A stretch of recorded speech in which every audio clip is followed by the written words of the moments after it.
Alright guys, so today is March 15th and we are going to plant our seeds into our garden.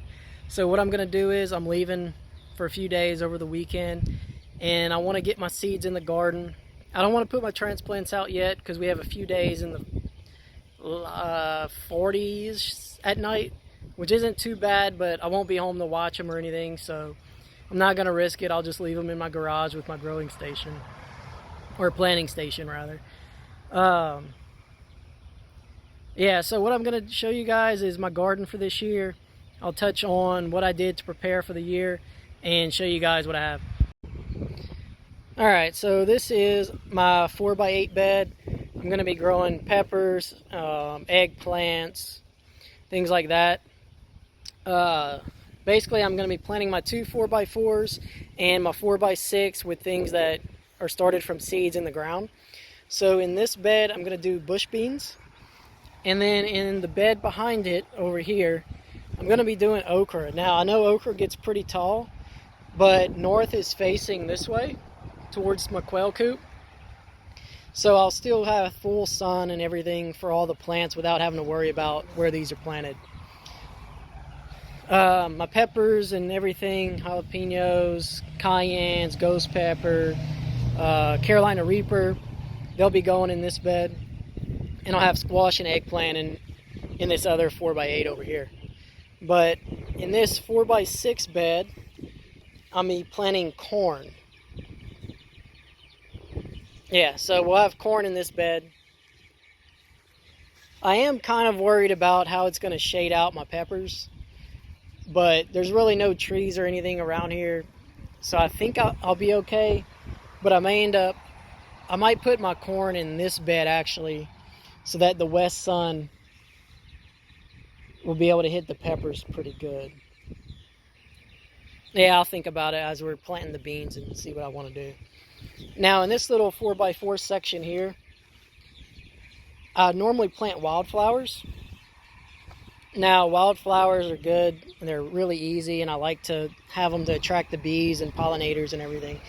And it worked out pretty well last summer, so we'll go ahead and do that.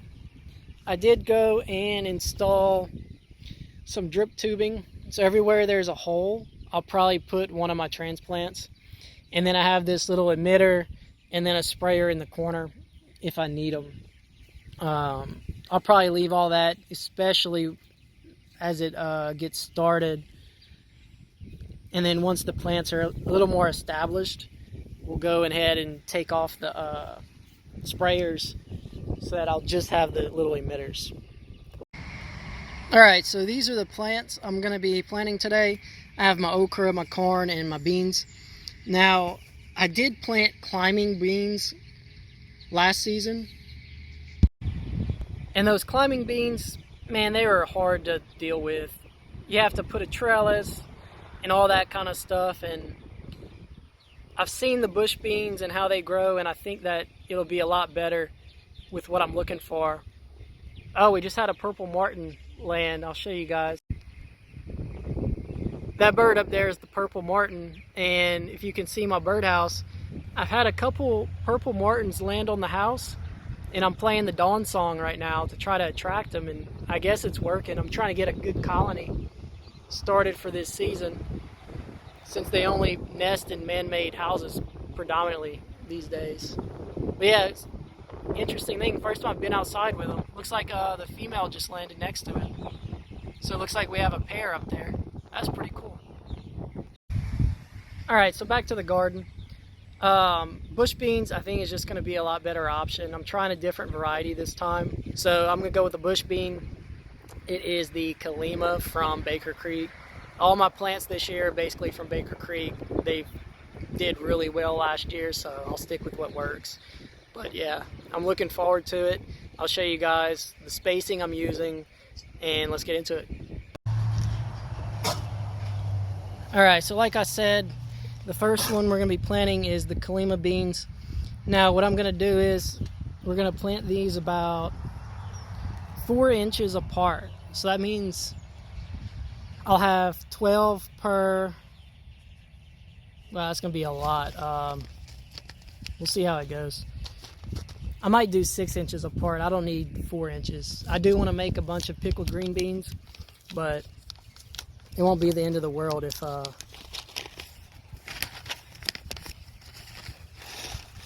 it doesn't work. So, all right, so this is what the seeds look like. I think I have one of them that's broken, but we'll throw that one away. All right, so 6 inches apart, about 1/2 inch down, pat it down.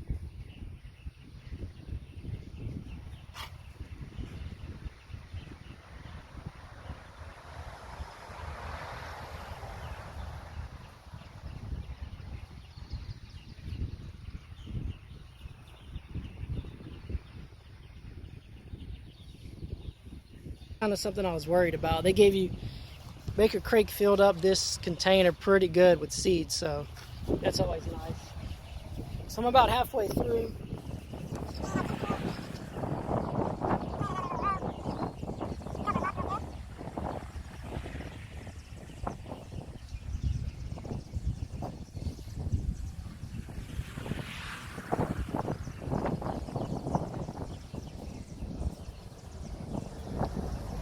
Now we'll give this a really good watering after I plant all these seeds.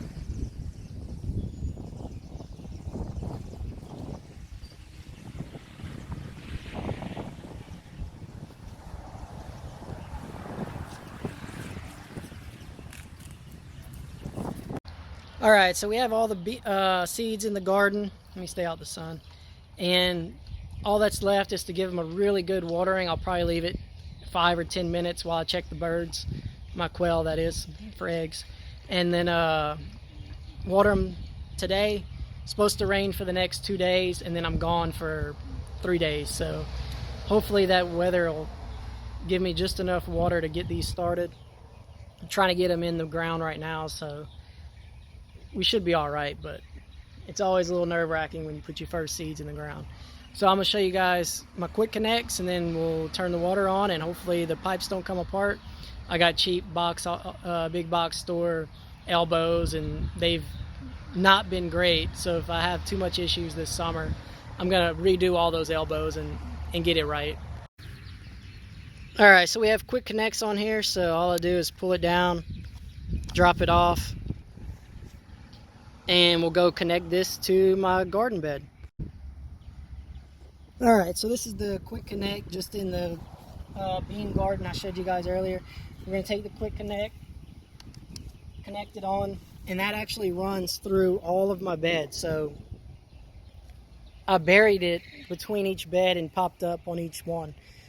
So we'll go ahead and get all these situated. There's one other thing I do need to do, and that is over here in my flower seed bed, this little 4x4. I have a drip tube that I used last season, and I just loop it around back on itself, and this piece had come off. So all I did was connect this back in the loop. We'll throw it in there and we'll go turn on the water. All right, so let's go see how our water will do. Now I kind of have them cross spraying all over the place just so everything gets watered. You can see this one in the corner at the bottom left sprays all the way into the other bed over here. And I think if I leave these for 5 minutes or so, that I'll have enough water coverage in all these beds to really soak everything really nice. So, but yeah, it looks like the drip tubes are going to be good if I just plant on each little opening. But yeah, this one in the middle here is pretty good. I may need to move it back. Well, actually, the one on the other bed's hitting it, so we may be all right there. Looks like everything's getting some good water.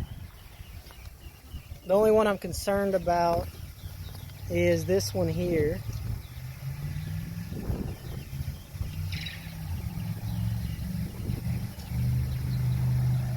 Yeah, we may have to adjust this one, but All the other beds look like they're soaking real good.